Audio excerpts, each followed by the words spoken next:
Hi, Jaguars, and welcome back to Theme Thursday. We're super excited to have you all here with us. Like we've said in previous videos, we are doing Thursday every Thursday here, here on our YouTube channel. We are a Clifton Strengths campus, if you did not already know, and all of our students have access to their Gallup Clifton Strengths. So during this time on Theme Thursdays, we like to take a strength, break it down, give examples of how it can be used and how other people on our campus use it. So today we're going to be talking about the includer strength. My name is Allie. I am the service planning coordinator at the May Center at Texas A&M San Antonio. And I am just a strengths enthusiast. So I'm just here to kind of walk us through what our strengths are and really just be here to learn from the coaches and those who have these strengths as well. And hi, Jaguars. My name is Clarissa Tejeda, and I serve as the Assistant Director of Career Services at the May Center. Hi, everybody. My name is Kaelyn. I am the internship coordinator in the May Center. I'm also a Gallup certified strengths coach, and I'm excited to be back here again today with you guys. Hi, guys. I'm Miguel Garcia. I'm the Americorps Public Ally stationed at the May Center as the Civic Engagement Associate. Wonderful. And we're really excited today, of course, always to have our coaches. I say this every time, but I really mean it. The coaches offer such invaluable insight to what strengths really look like, especially looking at 34 total. You know, we have our top 5, but our strengths coaches can really dive deep into how they interact with one another. And Miguel is here today because he has includer in his top 5, so he's going to share more about that. But people who are exceptionally talented in the includer theme accept others. They show awareness of those who feel left out and make an effort to include them. I think it's really interesting. We were talking about includer this morning, where I was watching a video about includer this morning, and they were talking about how, you know, includers notice those who are excluded. And I thought that was really interesting. But, you know, what does includer mean for you, Miguel, as somebody who has it and uses it every day? I mean, I think that quote like hit the nail right where it needs to be hit, because I feel, to me, it's having a keen sense of awareness of not only who to include, but who is being left out and excluded, and try to find a way to bring them into the conversation or into the topic or into the circle. So that's essentially what stands out to me the most of includer. I'm always trying to, I guess it's like, I don't like cliques, but I somehow find a way to always have like so many groups of friends and then try to bring them all together, whether that be friends at work, friends in the office, friends, you know, in different settings, and then find a way to like incorporate them all. Yeah, absolutely. And I definitely, you know, Clarissa, Kaelyn, Miguel, and I all work really closely together because we are all out of the May Center, which is interesting. Some of our other guests, you know, have been from all over campus, but we get to work with each other every day, even during this time where we are all virtual and working from home. We have a pretty large team, and we all kind of work together still really closely during this time. And we get to see Miguel use his includer a lot. But Kaelyn, Clarissa, what does it mean for you as coaches, this includer strength, or this way to not exclude others? So I can go ahead and start just because, so I've taken the Clifton Strengths Assessment twice. And in the first assessment, includer was actually in my top 5. It was my number 5 strength.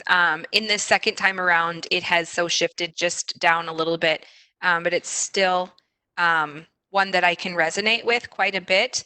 And I would agree with Miguel that it's something where you're very conscious of bringing people together. But the part that I would add about includer, and Miguel, I'm sure you would agree because I've seen you do this, is that it's not necessarily something that you think about, but you're very conscious of bringing people together. Yep, you can have those. Sorry, that was my little guy, guys.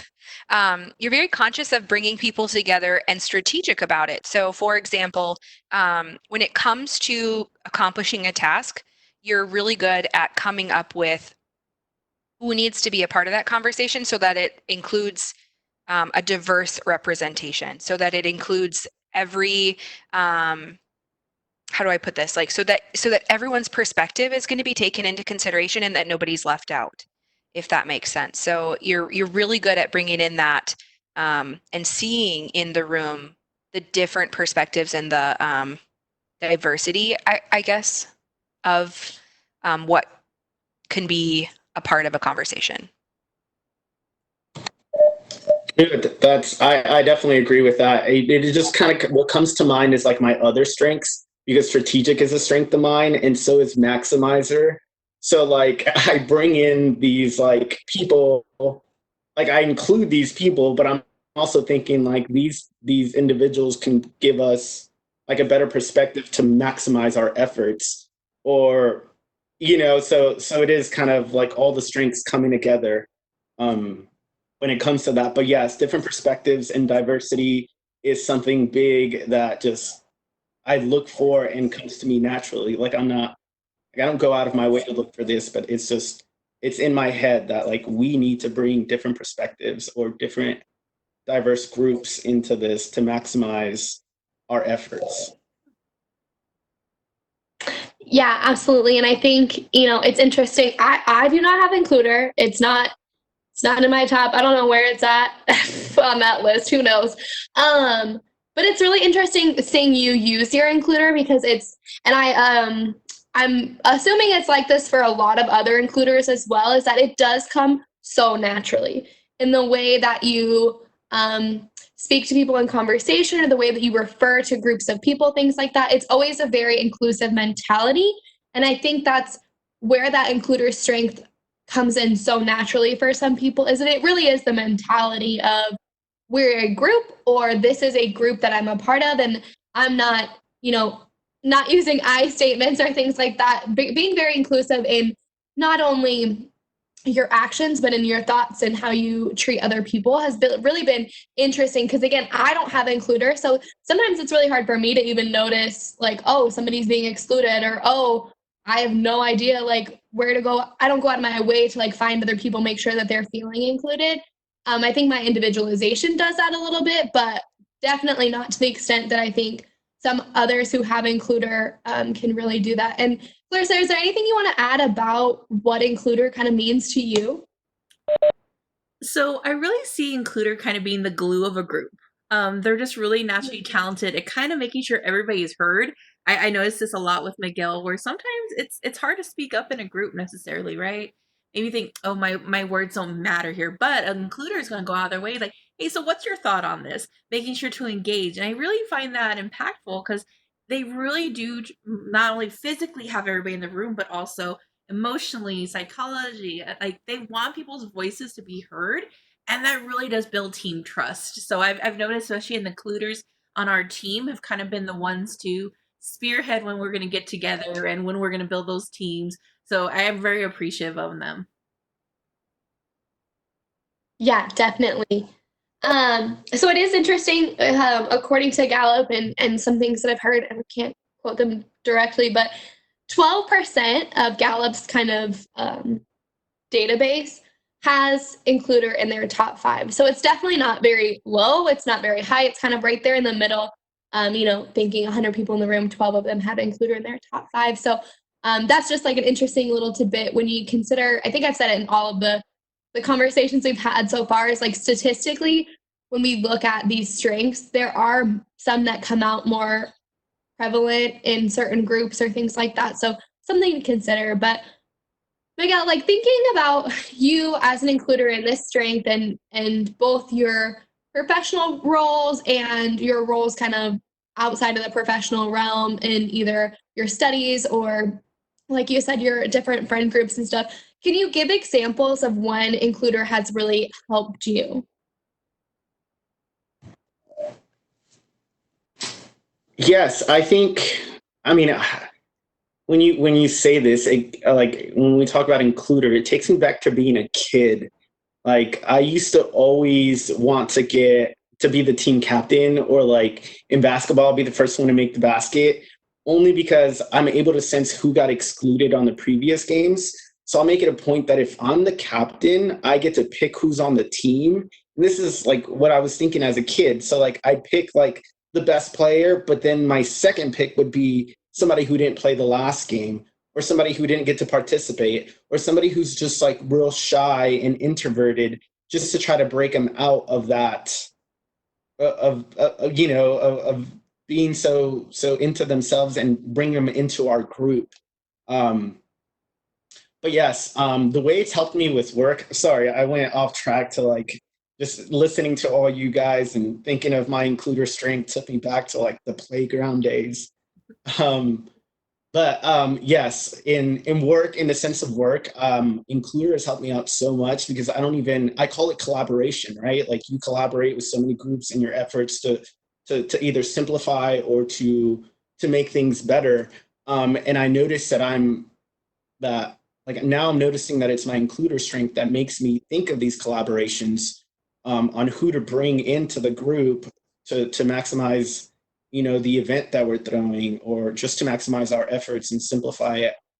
So I definitely collaborate a lot, and I appreciate everyone who's collaborated with me. And but that's definitely one way that it's helped me in a work setting. Yeah, that makes a lot of sense when you think of, we've talked about in past Theme Thursdays how working on a campus or working in a larger corporation, or even small companies sometimes, it involves many different departments, many different personalities, many different kind of hands stirring the pot, or people's opinions that need to be heard, or conversations that need to be had. And it can be difficult sometimes to gather all these groups together to make them all feel heard. And I think that's where, what you're saying is how that collaboration, your includer helps you with collaboration. We've talked about in so many Theme Thursdays how important collaboration is, especially with our strengths. And so, I think that you're right. That is a strength that helps you collaborate so well across the campus, especially in a role like any of ours where we're on a campus of how many other different offices and people that we need to work with, that we have to work with because we want to do what's best for our students, and we want to do, like Miguel said, the best programming, the very best event that we can do. Sometimes that involves like so many other people. You wouldn't even believe how many people go into planning just one single event on campus. But that includer really does make a difference in how everybody feels at the end of that event, and how everybody feels like, oh, I want to work with that person again because I feel like they really heard me and we did a great job working together. Kaelyn, Clarissa, is there anything you guys want to add on, how an includer can help somebody in the workplace? And maybe we'll just kind of go into what are some of the tips for collaborating with an includer. Miguel, you really brought up that idea of collaboration. So Kaelyn, Clarissa, if you guys want to kind of kick this one off of tips of collaborating with an includer, or I guess what Gallup says are some tips. I'm just going to jump in with an example of how I have collaborated or utilized Miguel's includer strength in our office. So when it comes to an event that we have and we need attendance, Miguel knows everybody and he is on it. Like he will walk through the halls and be like, hey, you should come join us for this event. You should be there. And he knows why it's going to benefit that person. And so he can, I don't want to use the word convince because it's not like he is trying to make somebody do something that they don't want to do. He naturally has this talent of just bringing everybody together. And he does it so effortlessly. And I've gone to Miguel and pulled him in on certain events just to help with making sure that people show up for our events, or, giving me insight on who I should invite because this is going to be meaningful to them, or this is going to impact them, or this is going to be important for them. And so that's my little collaboration / how it's helped tip for includer, and how I've seen Miguel use his includer in our office. Oh yeah, I completely echo that. Miguel's just like a go-to when you have a program coming, and it's easy to forget stakeholders sometimes. You may think, oh yeah, I know what we need to be covering. We got this. But sometimes you overlook maybe a need that was there. And like Save Miguel, I think has really kind of launched student orgs in service now, right? The fact that we're having that increase in volunteerism, I really do give Miguel a lot of credit for that, given that he's taken the time to include him in on those conversations. Also to make sure that he's still kind of taking account, well, what do they need? How can I make sure that this service is fully on both sides, right? So yeah, I think that's one that has been so beneficial, especially for the Maze Center, considering that we have to work with so many different types of populations, that he's been able to bring that sense of diversity and how we can plug them in naturally and making sure that everybody is heard at the same time. It's been awesome. You know what? Yes, working with both of you guys has been great, and that is one of the things that I like most. Maybe because you guys are strength coaches, but whenever you guys bring me in and you guys ask me like, who can we include in this, or who can we invite in this, that like it just, maybe because it comes natural, but it makes me feel good. I'm like, oh, I'm wanted, and you are trying to incorporate others into your programming or to your events. So yes, I love it when you guys bring me into your office or come into mine and just ask me these questions on who could we include to participate in this, or invite, or collaborate with. So thank you guys. This is fun. We're just getting to talk about how great Miguel is. I hope you're enjoying this, Miguel. I think, interestingly enough, when we talk about collaborating with Includer or somebody who has an Includer strength, they see value in including people, and therefore they want to be included. It's definitely happened on more than one occasion. I forget to include somebody, and Miguel immediately turns around and is like, "Ma, you forgot to include this." I'm like, "Dang, I did." But they can also feel left out. So I think that's really important when we talk about like the tips for collaboration with an includer, is letting them know that you're including them, letting them know. And like Miguel said, saying like, hey, who should I talk to? It is 100% true that when we are talking about student organizations, or we are talking about, just general, like, oh, who knows this person or whatever, Miguel usually is the person that we can go to. It's like, oh, he definitely has a contact there. Or because people respond so well to that feeling of being included. When we are in a large room and there's like 100 people, when we're at like career fair and there are so many people in that room, it's hard sometimes to find like, and I think for me with my individualization, sometimes it's even hard. I'm like, I want to meet with like one person or talk to one person. And I think I've seen Miguel's includer strength in those areas, because people feel like they're being included when they're in a very large room, when there are so many employers, so many other students. And that means that in the future, when we want to reach out to people, or we want students to feel like they're welcome at an event, or when we want somebody to feel like they're welcome in our spaces, because those initial connections were made on such one-to-one levels, it's really beneficial to all of us. So that collaboration sometimes is, and like Clarissa said, it's reciprocal all the way. We talk about this a lot in experiential learning. You can't really have one side of things. And I think a lot of strengths feel this way, that when they are giving of their strengths, they're also receiving of their strengths. So for an includer, when they are being inclusive of others, they too want to feel included because they see the value in that strength. So I think that's some interesting ways to look at collaborating with an includer. But there are also some challenges, and Miguel knows, we talk about this all the time. Strengths are amazing. They're your strength for a reason. They come naturally to you. They are ways that you can connect and collaborate and work better with other people. But there are challenges with every single strength. And we see it a lot in all of our strengths. But since I don't have includer, what are some of the challenges that you feel like you face because you do have it?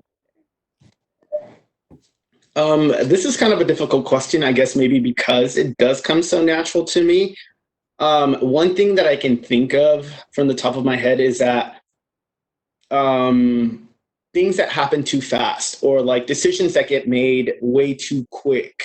I always want to be like, whoa, whoa, whoa, like, let's take a step back. Like, let's see who we can include in this, or like let's all go together into this, as opposed to one individual like, oh yes, I like that idea, I'm gonna go do it. And I'm like, whoa, like, wait, let's bring others into this, so then once we all get there, we can all think like we can all like, 2 heads are better than 1, and 25 heads are better than 2. So It's just one of those. That's one of the challenges that we face. So like if people are trying to get things done too quickly, like I always want to pump the brakes a little and see who else we can incorporate into this.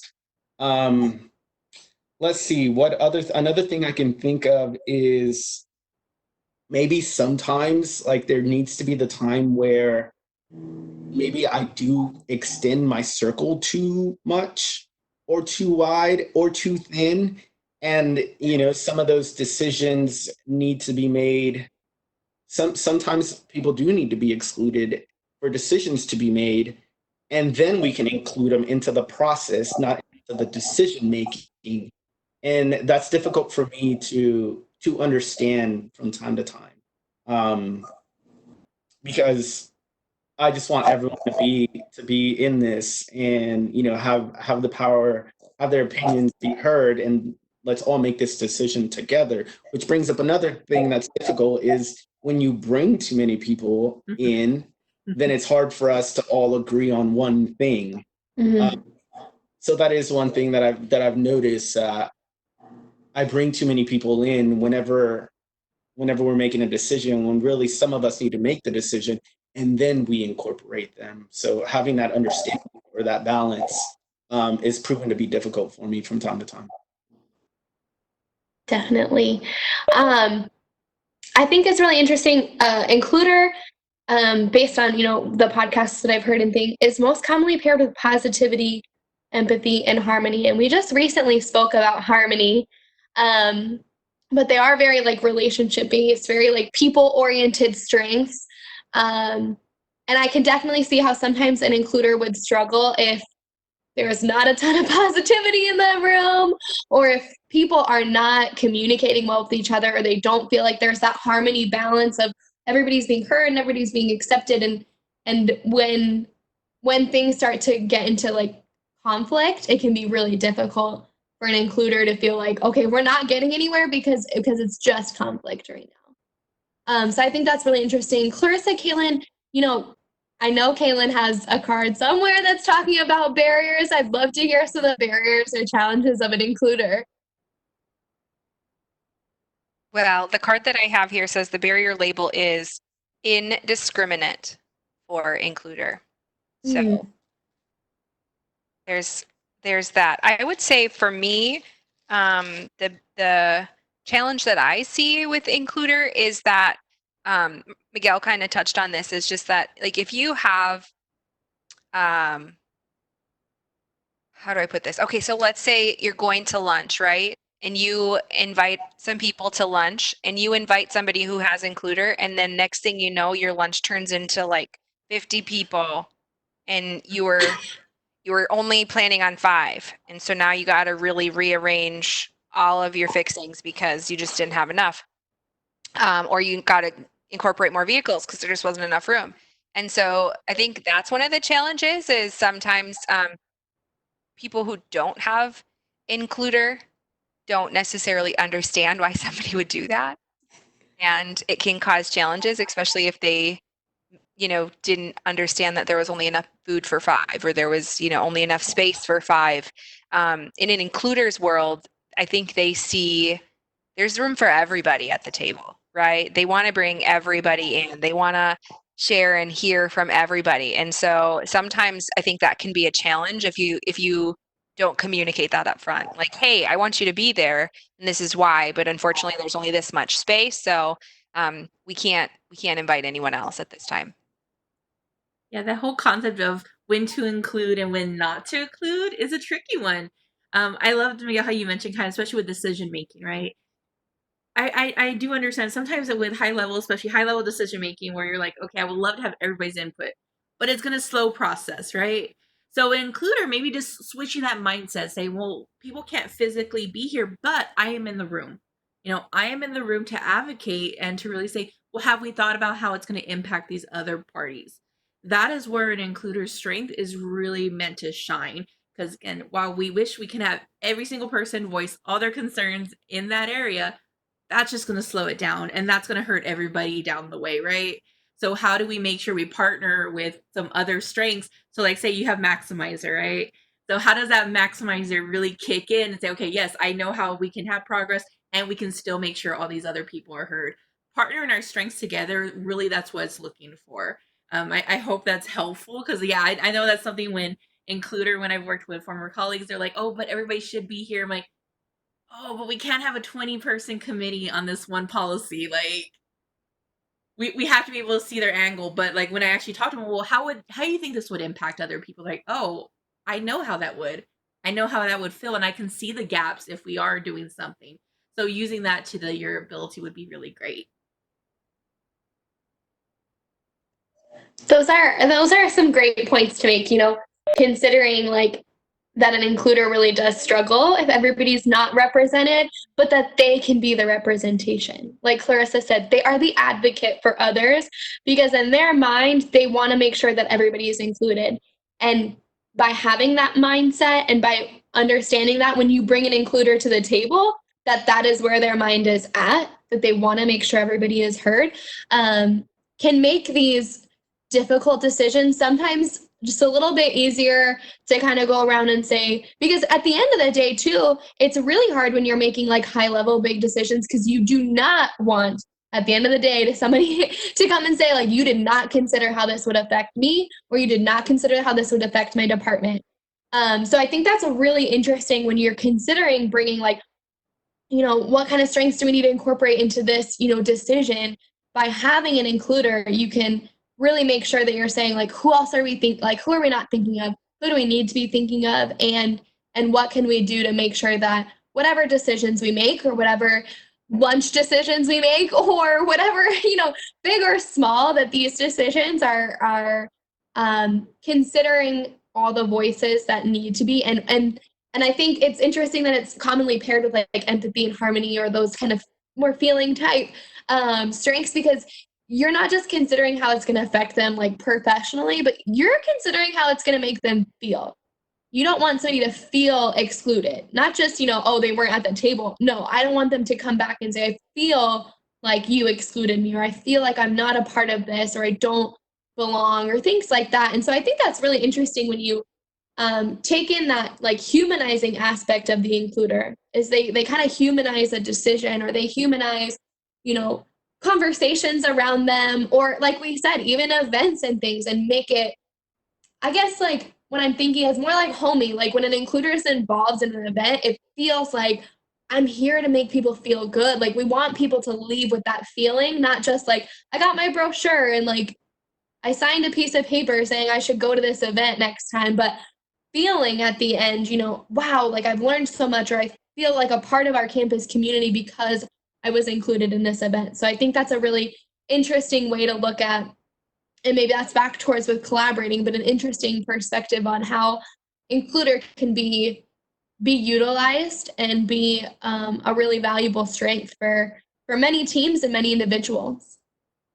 It's cool that you say that, because I, even like when we're all in a room, I'm kind of able to gauge where someone is in that room. And by that, I mean, like, are they on the outside of this room right now in the perspective of what we're talking about? Or are they, closer to the center, or are they like really invested in right in the middle?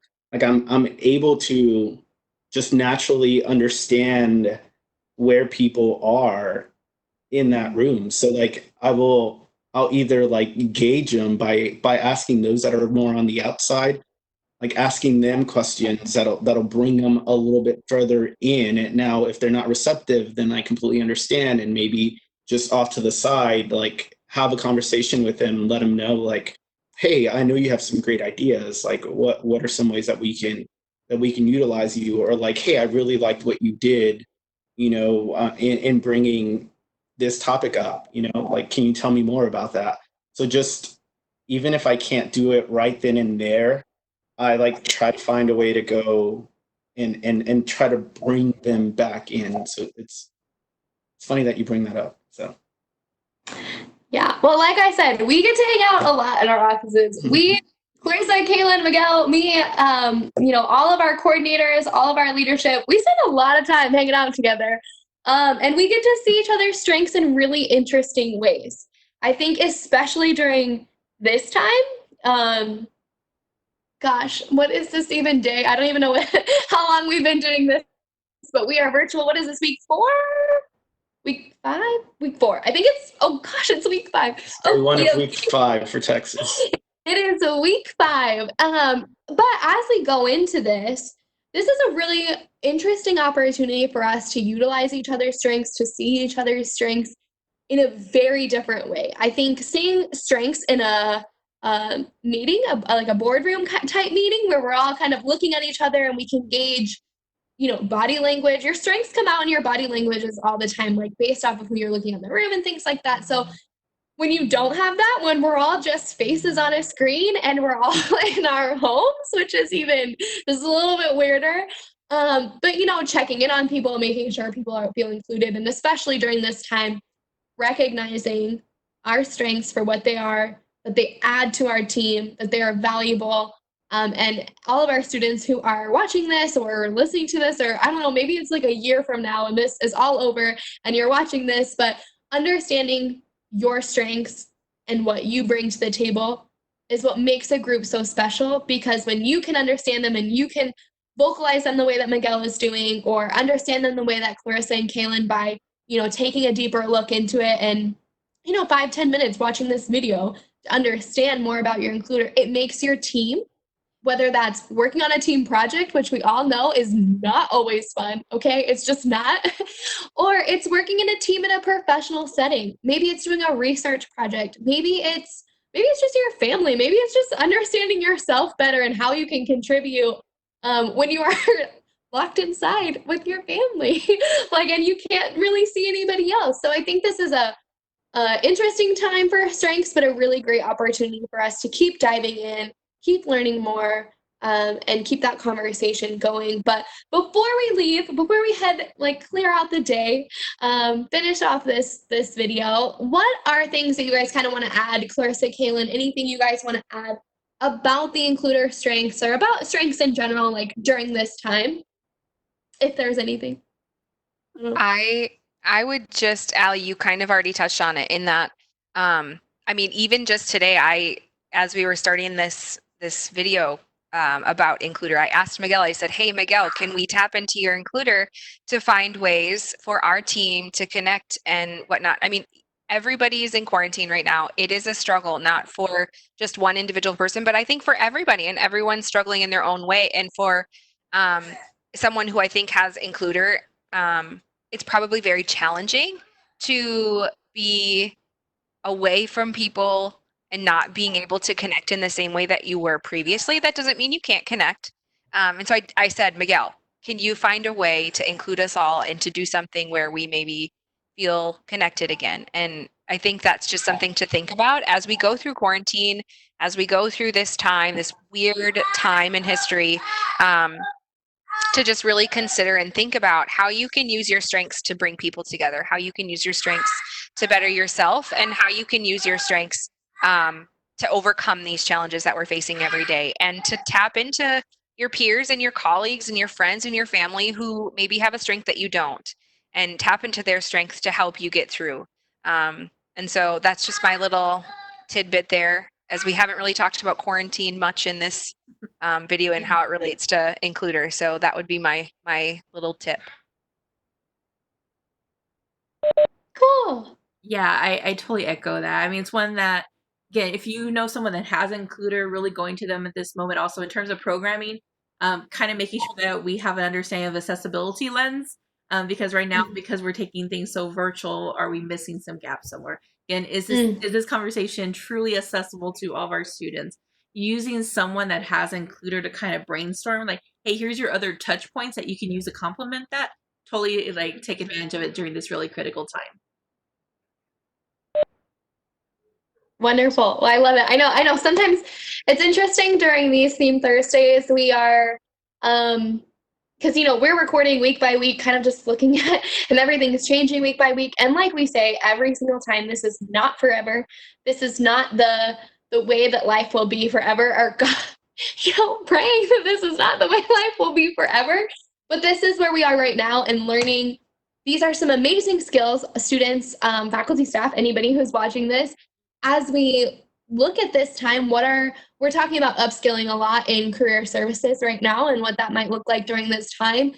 Maybe it's learning more about your strengths. Maybe it's taking this opportunity to say, I can listen to this video in the background while I do something, or I can, take a minute to look at the other strengths in my office or the strengths on maybe some of my close friends on campus. If they haven't taken their assessment yet, you can say, oh my gosh, you need to take this assessment. So I am going to let you guys know that next week we have restorative coming up. So keep an eye out for that. And again, it's always on our YouTube. You can always see it. If you're interested in learning more specifically about strengths, you can go to tamusa.edu/Jaguar strengths, and you can find out all the information there about strengths and strengths 101 and 201, which are where you can get your Gallup code so that you can get your strengths assessment if you haven't taken it already. Again, that is for all of our students, so please take advantage of that. And of course, from all of us at the Mays Center, you can always find us at tamusa.edu/Mays. All of our social medias, Facebook, LinkedIn, Instagram, YouTube, Twitter, and at mays@tamusa.edu. We are here for you throughout this time for anything you guys might need. So feel free to reach out at any point. And that's all we have for you guys today. Thank you so much for being here. Thank you so much. And we will see you guys next Thursday.